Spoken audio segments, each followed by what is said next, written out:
स्वतःमध्येच दंग आणि इतकं गुंग राहायचं की आपल्याला स्वतःला वाटलं पाहिजे सुख म्हणजे काय असतं हेच असतं आनंदी राहणं. तर चला खरं सांगते तुम्हाला, मी इतके छान भाकरी करते तरी ते मला म्हणतात की जाडच भाकरी करते. तर ना आमच्या खानदानात म्हणजे माझ्या आईच्या खानदानात माझी एक कौसा मावशी आहे. म्हणजे मला तिचं आठवतं बरं का, तशा माझ्या सगळ्याच मावश्या सुगरण आहेत, पण माझी कौसा मावशी भाकरी करायची ना, 40-40 भाकरी करायची तरी आई मावशी उलताना लावत नव्हती माहिती का भाकरीला.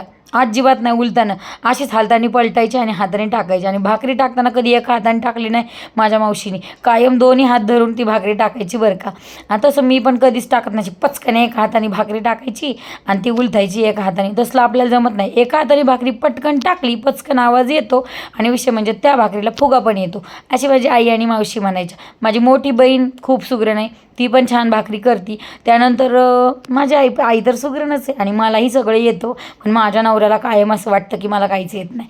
असू दे आता चालत राहते. आज केली गवारीची भाजी आणि मिक्सर बंद झाला आहे म्हणून उकळात कुठले शेंगदाणे.